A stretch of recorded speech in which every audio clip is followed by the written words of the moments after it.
Yes, people, we are live at the Albert JTV weekly surgery late night appointment. 8 p.m. start, people. But before we get into episode 26 of weekly surgery, let's hit the intro.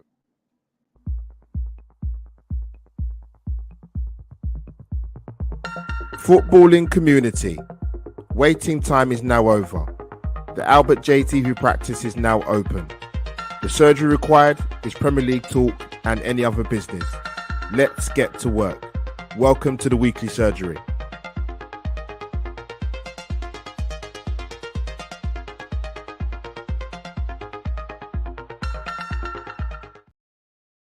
And there you have it, people. Surround intro, weekly surgery intro into Albert JTV. Episode 26, people. It has been a while since I've done weekly surgery, actually.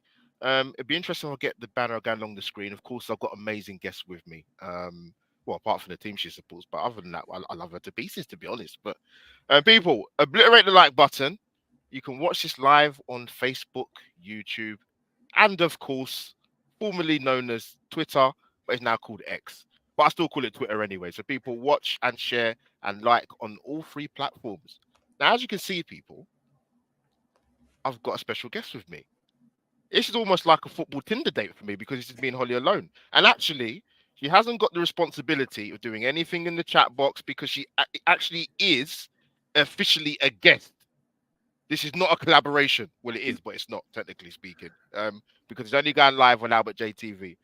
So my YouTube Tottenham wife, it has been a while. I've been neglecting you, so I apologize for that. But obviously, there's good reasons for it. But how have you been? And welcome to Weekly Surgery again. No, I've been good. It's nice to come on and have to push buttons. I'm not going to lie. I'm very much looking forward to being the guest. I'm excited. I was trying to keep a straight face when the intro was finished because Holly was dancing in the background while the intro was going live at the time. So I managed to keep a straight face just about. But I know how much you love my intros. But it's very vibey. I love it. Well, I do try. It's like a football version of Ibiza. But yeah, we've got plenty to talk about, and people know the format of weekly surgery. Obviously, they know I'm my beloved Arsenal. Holly obviously supports her beloved Spurs, but we will talk about that. But we're going to talk about a number of different things actually.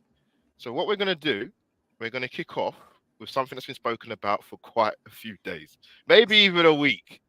Now let me get it up on the screen because yes, people, topic women in football discussion, hashtag plenty to talk about. You better believe it. I should have put that as a hashtag as well. Now, Holly, we had a private chat.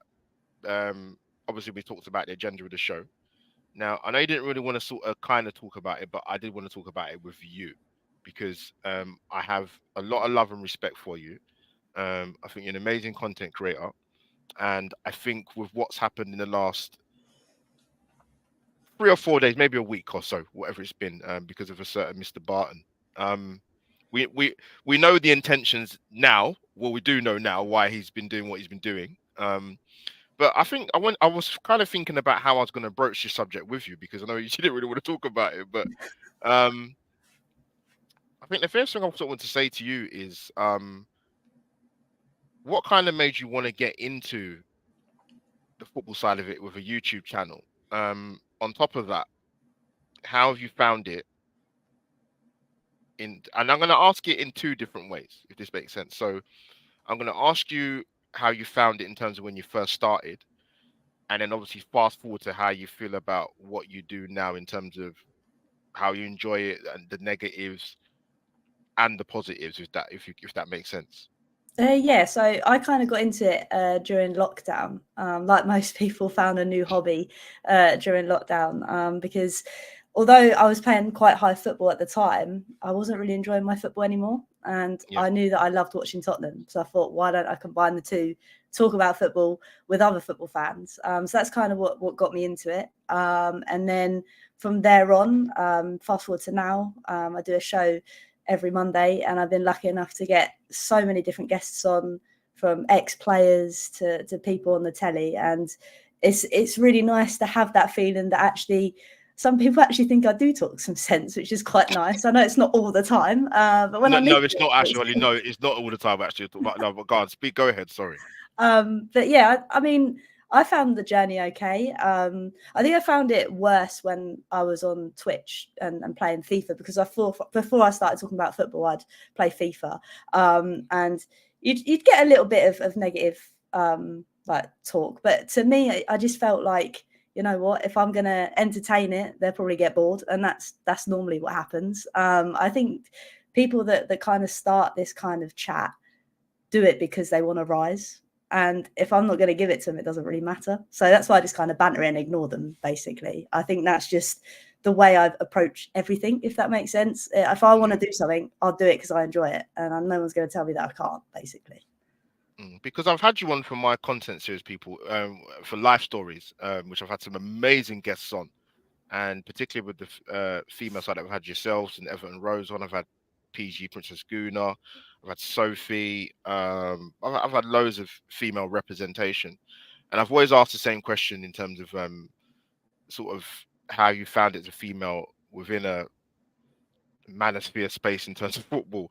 Do you find it worse on any particular platform, or have you experienced it worse on any particular platform? Because I always say, Holly, and I always believe this, I've said this to so many people, Instagram and X are completely different platforms for promoting your stuff. I find that. Yes, you will normally you'll get some weirdo or idiot that wants to say something to try and get a rise, but they are very different platforms. Do you find that as well? And also, what's your experiences as a female in football with both sort of aspects of that social media? To be honest with you, I don't really know. I think the trouble is with me, I don't really take anything seriously, which is probably I'm the wrong person to talk about if I've had anything negative, because if I do, I just kind of pass it off, if that makes sense. But I know people that have had it, and I know that they're very much like me, and they're just like, yeah, whatever, cool, say a bit. But I know some people that has got them down sometimes, and I think to myself, it's just a lot of jealousy. I think that's all it is. And the thing is, for me as well, I know it's not every male. I mean, you have me on this show. Do you know what I mean? You've had loads of female and I still people. don't know why I've still got you on the bloody show. No, that's very true. But you know what I mean? Like, yeah. I'm not one of these people to say everyone's against me, because the thing is, that's not true. And the thing is as well that sometimes, I know we weren't going to talk about it, but I am now. And the thing is with me is the fact that when I was playing football, it wasn't all female. It was my dad. It was Jay. It was my friends, the boys. Do you know what I mean? Yeah. It's very much everybody's supportive. It's just a very select few, I think, that I found personally. Yeah, and that sort of leads on to the segue. Listen, I'll come with my little monologue and I'll sort of bring you in. Sort of being involved in the social media aspect of it. It's given people a freedom and a license to, how can I put it politely, express their views. Racism, sexism, misogyny, the list is endless. As for Mr. Joe Barton, I think he started out this season. He was manager of Fleetwood Town. I think he got sacked. I can't remember when it was. And I've got to be honest, when I saw the comments, Holly, I thought to myself, I don't get where he's going with this. I understand why people tweet or say certain things, whether that be on TalkSport, for example, or certain other media platforms, or people that come on X and tweet certain things, and yeah, done for attention. But I generally couldn't understand where he was going with this. Sort of, and then there was more tweets and there was more quote tweeting. I thought, I really don't get this. I find him probably one of the most vile, distasteful guys I've ever come across in terms of a footballer on and off the pitch. That's my own personal opinion. But then obviously the more interaction there was, apparently he has a podcast.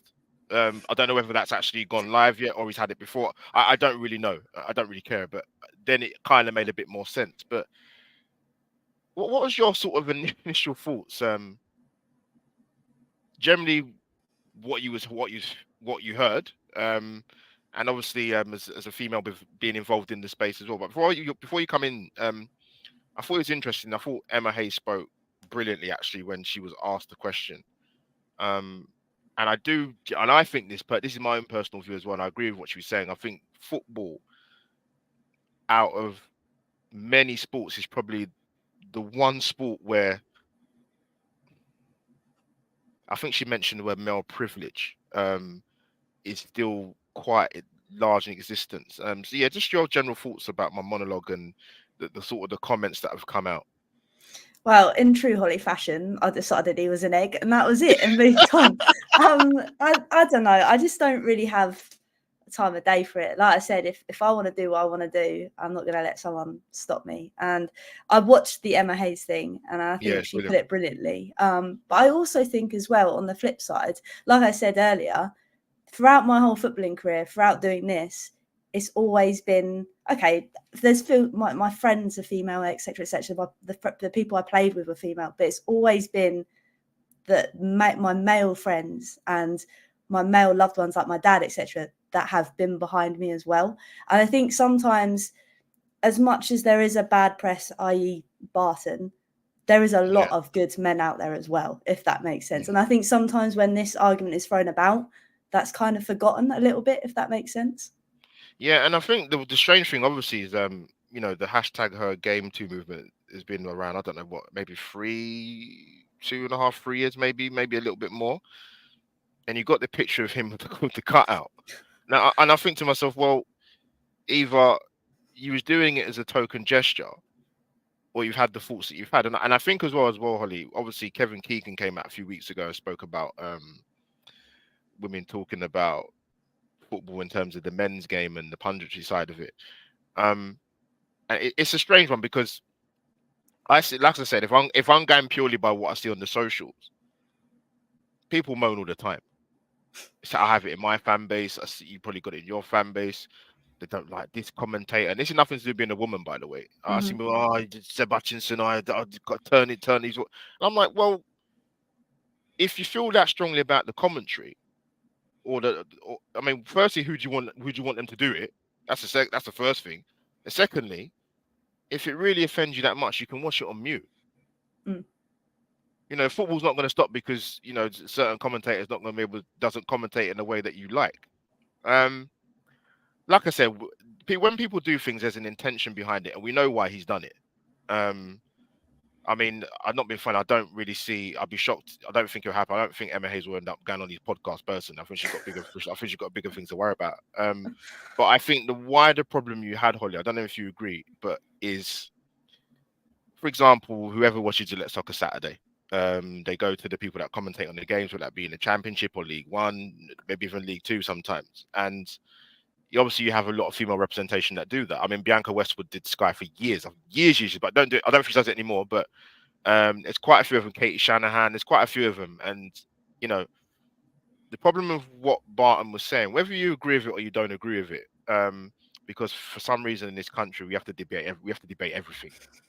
Holly, I watched programs such as This Morning. I watched Good Morning Britain, and sometimes I see some of the debates they have, and I'm like, is this really a debate? Like, I generally think we debate for the sake of debating. Now, going back to what I was saying, what was I saying before? I think I lose my train of thought if I lose it. So, it's interesting just in the sense that is it for debate for the sake of debating, but I just think you should be able to watch a game of football, for example, and give analysis about it. I mean, Mm. I don't really understand the notion of.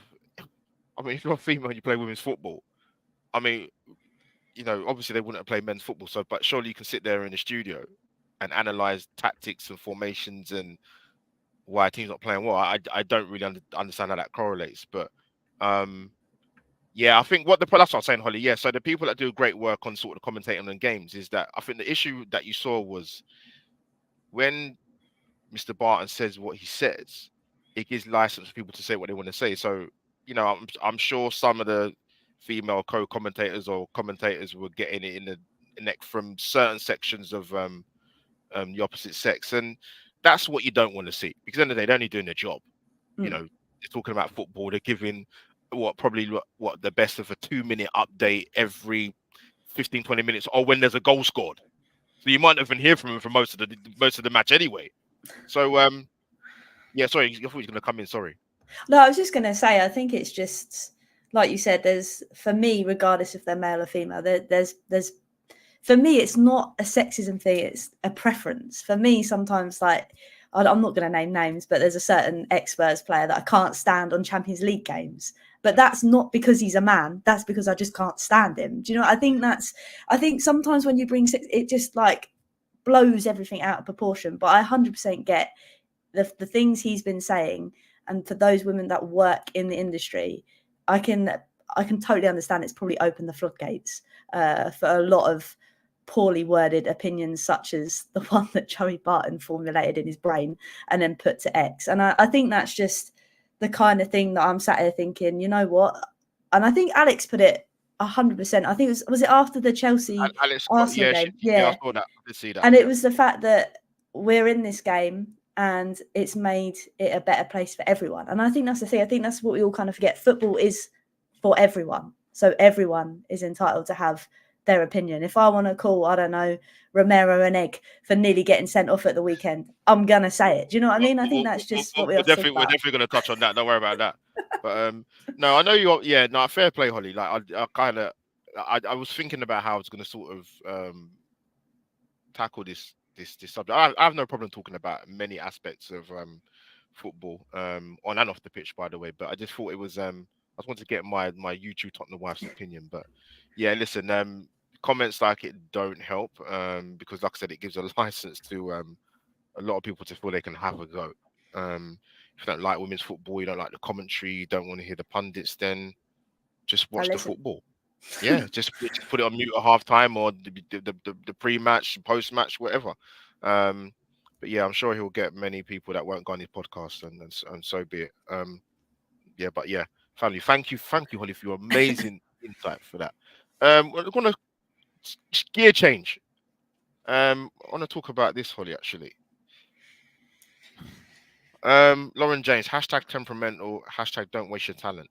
Now, let me give you my little monologue before I bring you in. Now, what you want to see from players when they make mistakes is to learn from them. I don't think that's the case. I saw what I saw, very calculated, very deliberate. Um, there's quite clearly a side to her game which is not great. I think for her wider international career, we have a top manager in Serena Wiegman for the England Lionesses. And what you can't have when you're playing in a major tournament, and we've had it already because she got sent off and left England in the lurch in the last 16 games against Nigeria. And she's done this within the space of a few months. So you think to yourself, it's all well you coming out and apologizing for letting your teammates down, but quite clearly there's a side of your game in terms of your attitude that stinks. I'm surprised she never got sent off. I'm surprised she never got booked. I'm surprised they didn't see it. I don't know how they never saw it because it's quite in the middle of the pitch. But yeah, I mean, I've seen people obviously coming and pile on in the socials yesterday. I was like, you know, she's attitude and don't think she's that good, and you know, she's selfish, and she's having a go. Apparently, she's having a go at Emma Hayes on, you know, the game yesterday on the touchline. Or what did you make of it, Holly, man? To be honest with Lauren James.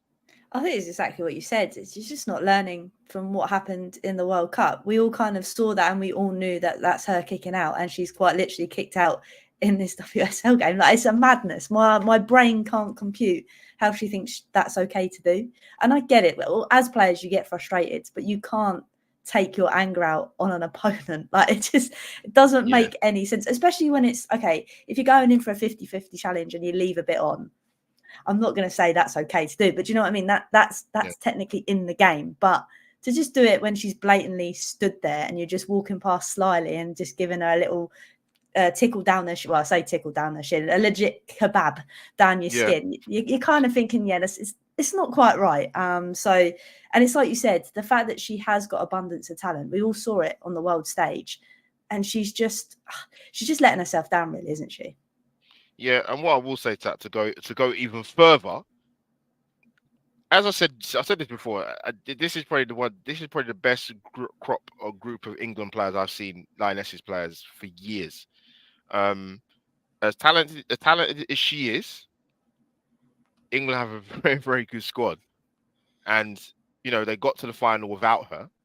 And and she didn't pull up any trees in the final, to be honest. And as good as you are, and there are players in the team or players in the England squad, Lioness's squad, that will take your place. And not because you're not talented, it's because you're ill-disciplined, which was evident yesterday. I couldn't believe what I was seeing, Holly. I'll be honest. I said it was just a slyness the way she done it, Mm. and that's as if it was so nonchalant and I'll get away with it. Like, so if she wants to have a good England career, obviously Emma Hayes is going at the end of the season. She's going to manage the USA national team. So yeah, sort it out, Lauren James. Sort it out very, very quickly, because what will happen is teams will see that, international sides will see it, and they'll know how to get under your skin, and you'll do the same thing as you've done in the World Cup and as you did the other day, yesterday. So sort it out and don't waste your talent, young lady. Honestly. So Holly, the crux of it now, we are going to do Arsenal and Tottenham talk. Yay! Now, obviously, I obviously have to ask you questions about your beloved Spurs, which I'm dreading, to be honest. But no, it's fine. It's all right. So, Holly, spanking win yesterday. I think I had the game down as a draw. I don't know why. When I saw Newcastle's injuries, they got more injuries than probably about 5 of the Premier League clubs put together. But yeah, back to winning ways. Obviously, I think you had 1 point in 15, the draw against City, and then obviously the defeats before that. Things aren't looking too rosy. I see you a bit quiet on the old X timeline. Ollie, I've got to say this. There's a lot of Arsenal fans that actually love you to pieces.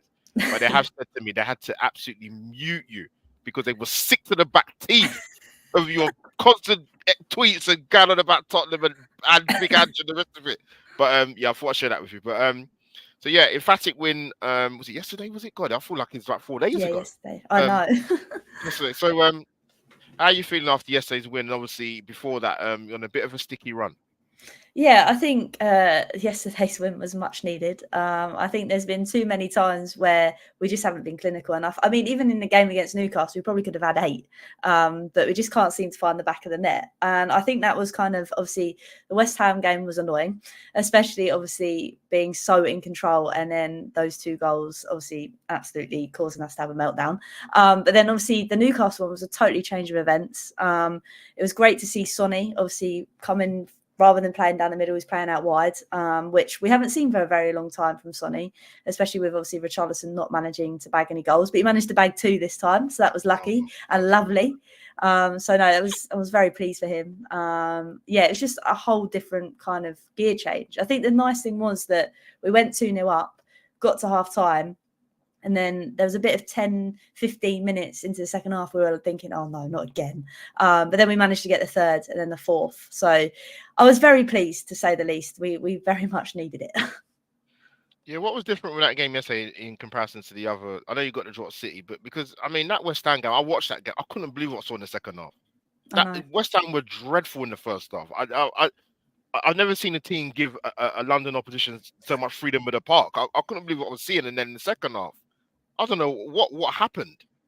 I think it's just because we weren't clinical. I mean, the amount of dominance we had in that first half, we just kind of threw all our chances away, which then caused obviously them to, once they had that opportunity, to be more clinical than us. And I think that's been probably one of our downfalls this season. We want to score the prettiest, most nicest goal, when actually, like we saw against Newcastle, all you got to do is whack the thing into the back of the net. Because we find ourselves in these really nice parts of the pitch within the box, and then there's no one there to finish it, or we don't play the right ball in the final thirds. But against Newcastle, it felt like things were actually starting to click, which is quite nice, obviously, with our current fixtures coming up into December. Who have you got next, by the way? Oh, Jesus, now you're testing my knowledge. I think we got Nottingham Forest. I think Bournemouth. That's it, you have got Nottingham Forest. Yeah, Nottingham Forest on Friday. I think, yes, away on Friday. Oh, and then I think there's Bournemouth, Everton are in the mix. So, I mean, Everton's not going to be easy. They're on something at the moment. The old Toffees. Go on, Everton, Rose. Come on the Toffees. Up the Toffees. But no, they're doing a madness considering they had 10 points deducted off them. It seemed to shot some fire up their butts, basically. So, fair play to them. So, who's in? So, obviously, you still got obviously Van der Ven's out for quite a while. Bentancur got injured again. Romero's back. You got Papi Sarr. You love right. So we'll come on to Ribeiro in a minute. But who's kind of stepped up for you? I know you obviously went on quite a bit of a poor run, but who was the players you thought, okay, you know what? We ain't played too well. The results ain't been going our way, but who's actually stepped up in that period of when Madison's been missing as well, in particular? I'll tell you what, it's probably going to be Sarr. And I think he Okay. kind of goes under the radar for a lot of opposition fans. And I like that. He can stay like that because I think he's a real gem. But the man is so very young and he is an absolute engine in the middle. It's crazy. I mean, you could even talk about Doji as well. He's been incredible. I think what is he, 21, 22? And I Yeah, think the way that our inverted fullbacks play is just insane. I mean, I could list so many. Although we've had a sticky period, the football's still been really good, and that sounds like a typical Tottenham fan. it The is. football's great, but we lose. But it has been, and that's something that under Conte and Jose, we never really had. And it got to the point where, okay, the football was dire, and so were the results. Okay, now we're in a little bit of a rough patch, but you can see the progression. It's just not clicking exactly in the final third. Whereas Newcastle was a totally different story. It finally felt like the pieces were fitting together. But in to answer to your question, because I went off tangent, I think it's probably Sarr and the Doji and maybe Pedro Porro as well, because I think he's gone under the radar too. I mean, even though it pains me to admit, yeah, Pedro Porro has looked. He does looked a lot better than Chicken Row anyway. To be honest with you, but no, I was going to ask you now. So yeah, with my beloved Arsenal, sorry, not beloved Tottenham, it makes me He's feel going to clip that. sick, man. So you're not going to clip nothing because that was a slip of the tongue. You must have a laugh on it. Yeah, my beloved Arsenal. So yeah, we got a very frustrating defeat against Villa away. I did the watch along for that. I think I need to start putting trigger warnings and start because I did swear a few times. I was getting so frustrated. I got to the point I was just saying, I said, ref, just blow the whistle. I'm done with this game. Just blow the whistle. I'm sick of this game. I think it's the best way I can describe this, Holly, to you, right? As an Arsenal fan. Some people watching this live now or watching this back. Obviously, for audio listeners, I will put this on the audio so you can hear me and beautiful Holly's dulcet tones talking on doing the live stream. I don't know where I don't know where I would sit in terms of agents as an Arsenal fan. I'm not over the hill, but I'm not exactly young, so I'm kind of in that bracket of seen us win lots of trophies, seen us been terrible. And I'm in a few Arsenal group chats. I'm in two main chats, and I've got my own one that I'm an admin for. And you honestly wouldn't, if you were probably another fan of another club, you honestly wouldn't believe Arsenal were near the top of the league. You'd think we're mid-table. Some of the stuff in the chat, honestly, you would not believe what you're hearing. So And what so more do you want, man? you'd be like, hold on, Arsenal like near enough the top of the league. They're top of the Champions League group game. They're top of the Champions League group, and they've got a game to go, even though we're in the last 16. I know what it partly is. It's frustration, and people talk about project, and and when we're gonna win some silverware. There's not many cup competitions you can win during a season. That's the first thing. In all the years I've watched football, I don't know too many trophies you can win in December. And that's a rhetorical statement because you can't win any trophies in December. The earliest you can win a trophy is in February in the Carabao Cup, which unfortunately we lost to West Ham to, so we was out of that. So that I get that point of view. Our European record is awful as a club, and that's one thing that really, really bugs me. We ain't won the League Cup since '93, but we've got an amazing record in the FA Cup. And people say, look, there's two main trophies that Arsenal fans want. They want the Champions League or they want the Premier League. No gimme, we're not favourites for either of them.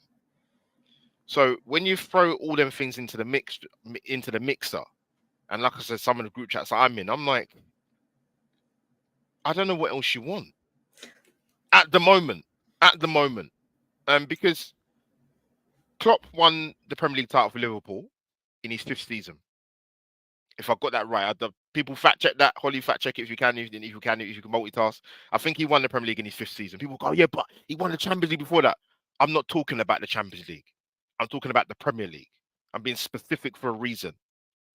So, Arteta's now in his 4th year as Arsenal manager. I think it's his 4th season. So, there's a bit of context for people. So I hear about standards and what we used to be before. That's what used to be before. That's a long time ago. I'll give you an example. The Luton game, I said it'd be tight. I said it would be tight. I didn't think it'd be that tight, but I said it'd be tight.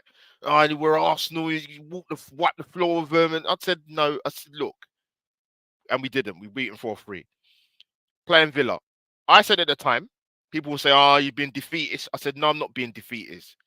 You cannot write off a team or just put a team to one side who've won 14 home games in a row."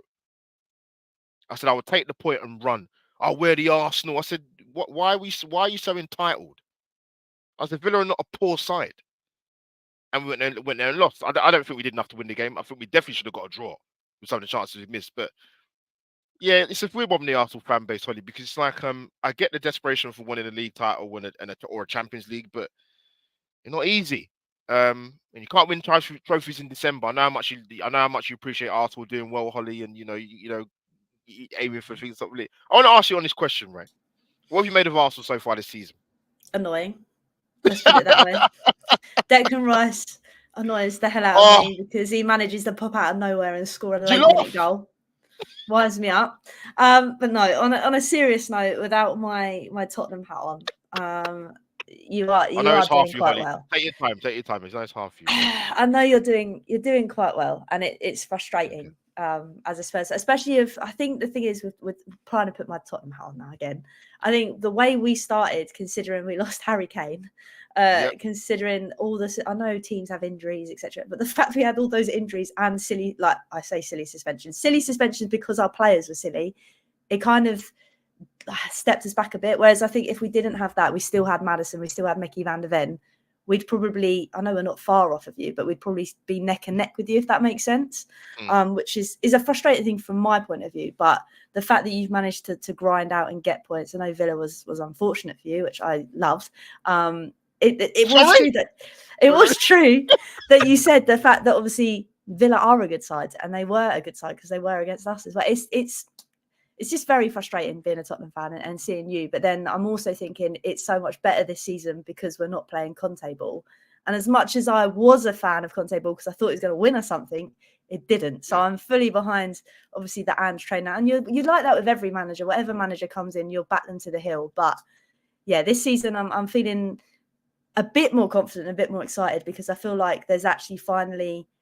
I know we started to get this rivalry back in the same competition levels the last couple of seasons, but I feel now this season is probably going to be the season that we will go neck and neck. Because I think you are going to drop points here and there, like we said against Villa, and we have as well. But I think that's going to balance it out, and we're going to see a very feisty end to the season, I think, with us too. Yeah. So where did you have Tottenham finishing before the start of the season, and also do you think you get top four? I had us at like 6th or 7th. I thought, oh my God, we're losing Harry Kane. We're going to absolutely implode. I didn't think, I mean, there was fans saying we're going to be relegation fodder. I was like, I don't think we're going to be that far down. But losing Harry Kane, I think, was obviously, he is Mr. Tottenham, as everybody used to joke and laugh about. But yeah, he's done so poor at Bayern Munich. I know it's awful. He's doing it fine. It's lovely now. Everybody seems to love him again. But no, I think on a serious note, I had us about 6th or 7th. I think the way that the season started, I was like, oh yeah, we're definitely getting top 4 now. And that's me being very naive because then all of a sudden the injuries come in. But I think compared to obviously last season, if we had those injuries, we'd absolutely implode. Whereas this season, it feels like even though we've dropped points or even though we've lost a game, there's still progression. And I feel like that's going to serve testament as the season comes on, because when we get into those sticky situations again, we'll know how to cope with them. So I'd say we'd definitely get a European spot. I'd like to say 4th. For me personally, I think that could be doable, especially with... I think it could be, man, especially with teams around us that have the similar dropping points as well. Do you know what I mean? I think this season it's not where we're seeing Man City are losing games or drawing games that they shouldn't normally be drawing. I think it's spanned it wide open, this top 6 battle. I think it's nice for once. It's quite exciting. No, it's I think Arsenal. I didn't have Arsenal win the league this season. I said that. I said that I had Man City. I said Arsenal finished 2nd. I think I said Liverpool finished 3rd. It looks like we might have a 3-way a three horse race for the Premier League title. And obviously, Arsenal have got Brighton. We've got PSV, obviously. Oh God, tomorrow. I hope it's tomorrow. Yeah, it's tomorrow. I'm gonna miss the game because it's an early kickoff for some stupid reason. I'm annoyed by that. Hopefully Arsenal will rest a lot. They need to rest a lot of players because we're through. So, and obviously we've got Brighton on Sunday, which I will be there for. And then we've got a small factor of going to Anfield away. 2 days before Christmas. So that's one result I want every season. I've been waiting a long time for it, but I think it's important Arsenal go there and don't lose. Last season still wrangles with me not going there and winning after starting so well, but I think it's important we go there and don't lose. It won't be a catastrophe, but I just think in terms of a statement and against one of your title rivals, it's important we don't go there and lose. But Holly, this has been very cathartic. But there's one more thing to talk about, actually. Match officiating, hashtag VAR, hashtag where is the consistency? Now obviously you're a Tottenham fan, but obviously you don't always have to listen to Arsenal content all the time because probably you just get sick of us. But I think you had you, J, and G talks, and I spoke about people talk about Arsenal fans say anyway about an agenda against us. Even before the whole Mikel Arteta thing. But my issue is when we played Newcastle and we lost 1-0 and the goal stood that Anthony Gordon's goal stood. That was an opportunity for fans at other clubs to put their tribalism aside and call it out for what it is. Now, I'll get involved with some Newcastle fans, but I did not see one Newcastle fan that day come out and say, you know what? That goal should never have stood. Oh, Arteta's a sore loser. Oh, we can't take it. And I'm like, no, come on. Eddie House coming out talking about, oh, Mikel Arteta must have seen something that he didn't see. And I just thought, no, you know what? Cool. So when they had their Champions League game against PSG and that the ridiculous penalty that's given against them, I get what Arsenal fans were like, you know what? Good. The decision went against you, good. Because when it was time to put your tribalism aside, not just loads of fans of different football clubs. You didn't want to do it. You don't want the betterment of the game. So when I see disgraceful decisions, and I'm being polite by using the word disgraceful, I don't say anything. I don't say it should have stood or it was terrible. I don't say anything because you know what?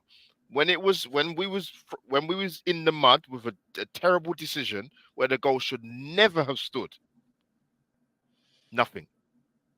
No, the goal I should don't have mean stood. to keep smiling. It's just making me giggle. Sorry. No, it's funny. No, because teams will get poor decisions. The refereeing standards in this country for years now has been horrendous. I'll go back to last season. Now, Arsenal fans do this a lot, right? Because like I said, I'm in a few group chats and whatever. Oh, but we should have taken our chances. And I understand that. I get it. But you can't brush under a carpet. You can't brush under the carpet a decision that impacts the result of the game. You just can't do that. When goals should not have stood. You had the incident last season with Palace played Brighton at Selhurst Park. I think they drew the wrong line on the wrong player. I couldn't believe what I was seeing. That was one of the worst decisions I saw last season. I'm not even a Brighton fan. So fans need to, fair play to people like Goldbridge and Roy Jennings. They called it out. They said, no, this is wrong. Mikel Arteta was right to say what he said. And has it benefited us? Absolutely not. I've seen some of the decisions when Gabriel's arm socket got pulled out against Luton. I could not believe what I was seeing. And they didn't even refer it. The same thing that the Palace Liverpool game, the penalty got given Mateta, right? Oh, that's not the same as one with Jesus. What? It's exactly the same. One was given, one wasn't given. So Holly, my question to you is, right? Where do we go from here, man? Because these are like Arteta said, these are important decisions, man. You're talking about relegation. You're talking about European places. You're talking about going for a league title. So yeah, just your thoughts generally about the officiating. And yeah, I've spoken from an Arsenal point of view, but I can't lie about what I see. I didn't even mention the Brentford game last season at the Emirates. I don't mean to laugh. It's just because I don't really watch the Arsenal games, so I don't really get involved. But no, I'm going to try and be sensible, but Good. the trouble is, I don't think, as much as we moan or as much as managers kick up a fuss, I don't think it's going to change. I think I've got this in my head, right? I think the game for me that did it was the Chelsea Tottenham one. The fact that I was in the stand, there was about 10 bloody VAR incidents, and I had no idea what was going on. And I think that's, for me, has kind of done it. I'm like, it's like an episode of EastEnders. I think VAR has turned the game into a soap. And the fact that me or you or another rival fan or a manager goes and speaks about it, it means it's got the whole media press for the next week on this past VAR decision. And I think that's just what it is. It's a massive influx of people making content, people talking about it, people keeping it in the news. It's making it stay relevant. And I think that's what the goal is. It's not the goal of making the game better. It's the goal of making it clickbaity, spoken about, and earn more money. I think personally, that's what I think it is, because there's no way it's benefiting the game. And we spoke about it tonight on my show, the Romero incident. I still do not understand how that man was not sent off. And I could sit here and say, oh, well, it is what it is. But I still, for the life of me, do not understand. He has kebabbed Wilson. Wilson has gone. The ball is nowhere to be seen, and he's kebabbed him. For me, it's the fact that, like you said, there's no consistency, but that's the way the game is, because it's now a Monday and I'm still talking about an incident that was missed because VAR didn't pick up. Do you know what I mean? That's the thing for me. I mean, I don't know if you watch Ref Watch. I'm not. No, I think it might. I don't give it a time of day. Yeah. I don't know if that must have come up as a talking point. If it didn't, I'd be shocked. I just don't understand what's going on. Like, I mean, even the goal Arsenal scored against Villa the other day, the referee didn't see that. If you see the position where the referee was, he did not see that as a handball. If he says he does, Holly, I'll call it and say he's a liar. He guessed, and like the handball rule is one of the worst. That needs to be changed come the end of the season. That has to be changed, because even Jamie Redknapp said, that there's no way that goal should have been disallowed. It's insane. How can you have two players of different teams handball the ball, but we get penalised? Playing basketball, man. Even the incident with, I don't know if you saw it with Eddie Nketiah when he got elbowed. I don't think I did. And the guy got a booking. I said, oh my God. Douglas, I think it's Douglas Costa, the centre half for Villa. Like, I don't know what we do, because my big issue is that how can you have technology in other sports that works so well,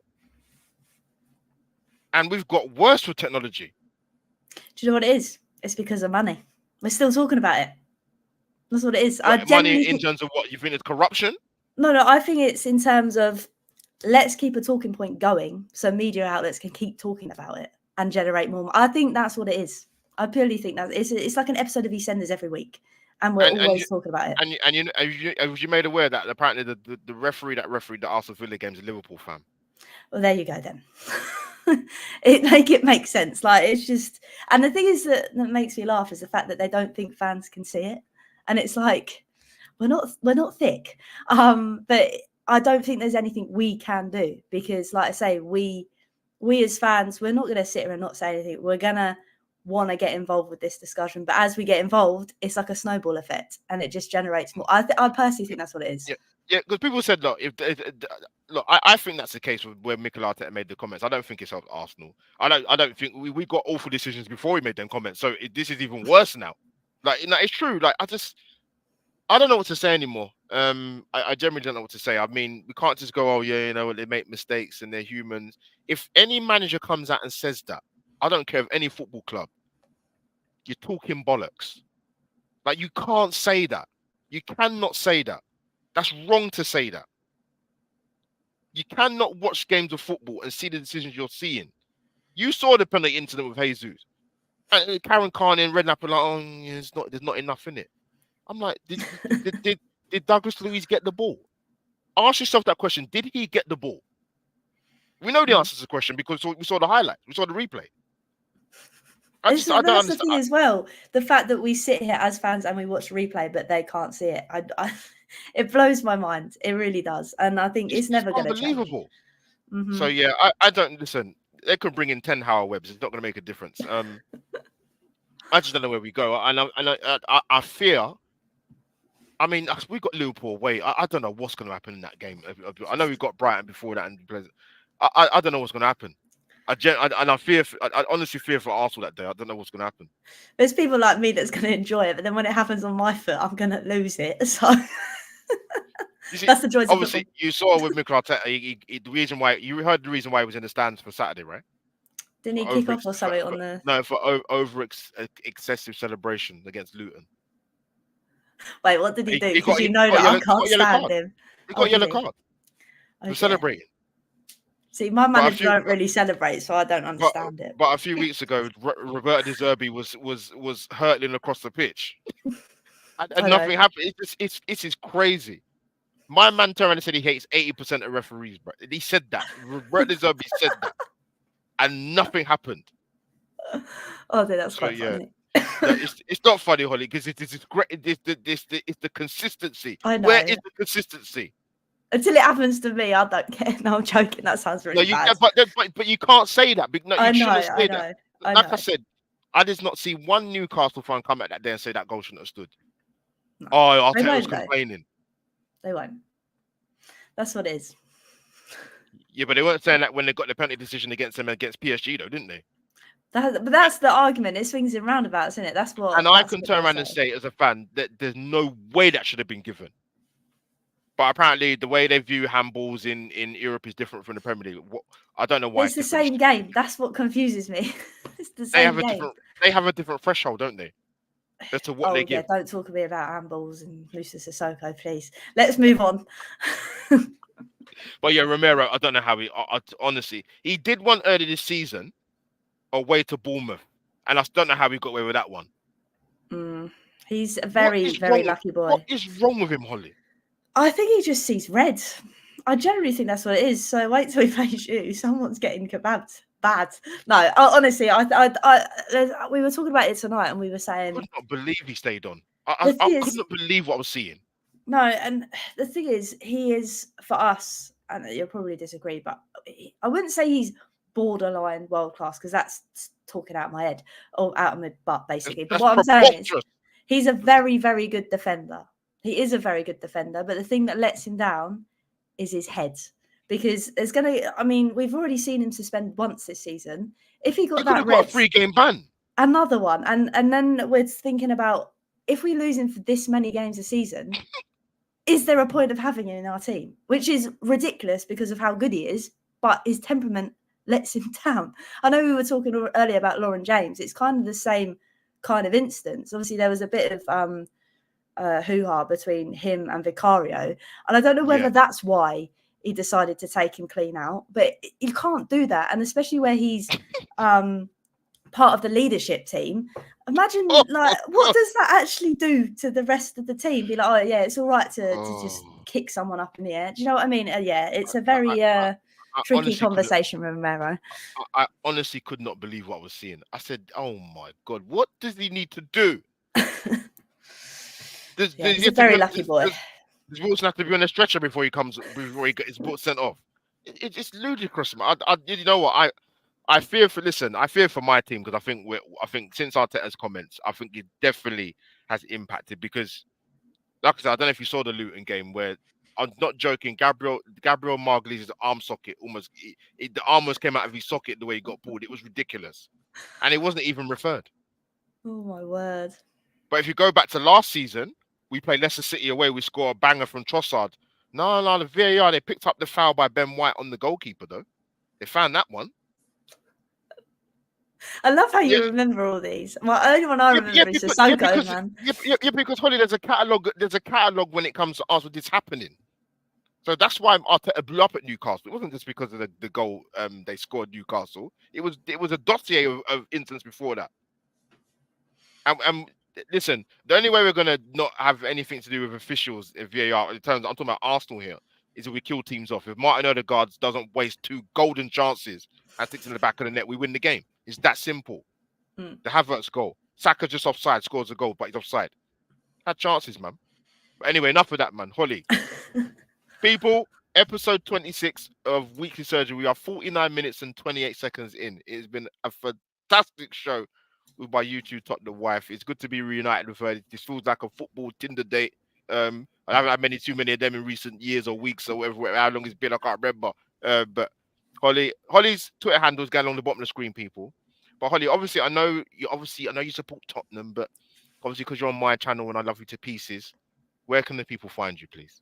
So you can just find me at Holly's Hotspurs.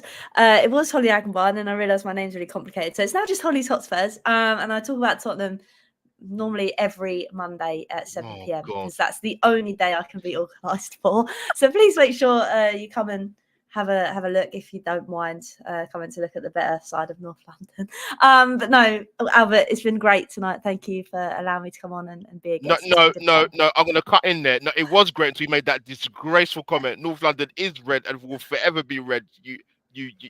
I will send the divorce papers in the post if you make that kind of comment on my channel ever again. Remember, this is the Arsenal channel, you know. I Sorry, will sorry, get sorry. people. I accept your apology. I won't send the divorce papers in the post because I like you too much, so it's fine.